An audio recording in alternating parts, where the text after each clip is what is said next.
আসসালামু আলাইকুম ওয়ারহমতুল্লাহি ওয়াবারাকাতুহু।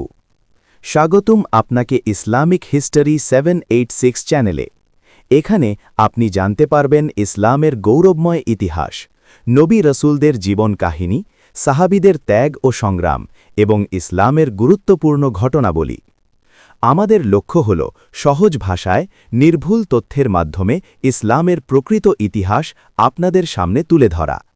তাই চ্যানেলটি সাবস্ক্রাইব করুন, পাশে থাকুন আর জানুন ইসলামের অজানা ইতিহাসের গল্প। জাযাকাল্লাহু খাইরান ফর ওয়াচিং। মক্কার সামাজিক অবস্থা।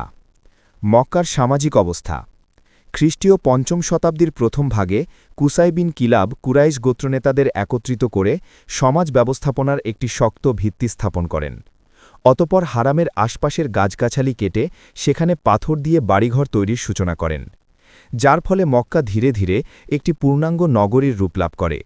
ইতিপূর্বে এখানকার বৃক্ষসমূহকে অত্যন্ত পবিত্র মনে করা হতো এবং সেগুলো কখনোই কাটা হতো না। কুসাই ছিলেন প্রথম নেতা যিনি এখানকার বৃক্ষ কর্তন শুরু করেন। অতপর তিনি তার সন্তানদের নগরীর ব্যবস্থাপনায় বিভিন্ন গুরুত্বপূর্ণ দায়িত্ব প্রদান করেন, যেমন হিজাবা অর্থ কাবাগৃহের তত্ত্বাবধান, সিকায়া অর্থ হাজিদের জন্য পানির ব্যবস্থা, রিফাদা অর্থ হাজিদের আপ্যায়ন ও মেহমানদারি। এজন্য সকল গোত্রের নিকট থেকে নির্দিষ্ট হারে চাঁদা নেওয়া হতো, যা অভাবগ্রস্ত হাজিদের আপ্যায়ন করা হতো।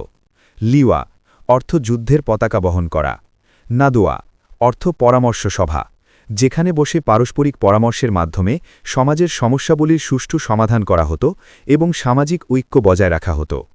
কুসাই নিজেই এর দায়িত্বে ছিলেন এবং তিনি এর দরজাটি কাবামুখী করেন। বস্তুতপক্ষে দারুন নাদোয়া ছিল মক্কা নগর রাষ্ট্রের পার্লামেন্ট স্বরূপ। কুসাই বিন কিলাব ছিলেন যার প্রেসিডেন্ট এবং প্রত্যেক গোত্রনেতা ছিলেন এর মন্ত্রিসভার সদস্য। বহিরাগত যেসব ব্যবসায়ী মক্কায় ব্যবসার জন্য আসতেন, কুসাই তাদের কাছ থেকে 10% হারে চাঁদা নির্ধারণ করেন, যা মক্কা নগরীর সমৃদ্ধির অন্যতম উৎসে পরিণত হয়। এভাবে কুসাই মক্কা নগরীকে একটি সুসংবদ্ধ, সামাজিক ও অর্থনৈতিকভাবে সমৃদ্ধ নগরীতে পরিণত করেন। পরবর্তীতেও এই ব্যবস্থা অব্যাহত ছিল। রাসূলুল্লাহ সাল্লাল্লাহু আলাইহি ওয়াসাল্লামের আবির্ভাবকালে মক্কার নেতা ছিলেন তার দাদা আব্দুল মুত্তালিব বিন হাশেম এবং তার মৃত্যুর পরে নেতা হন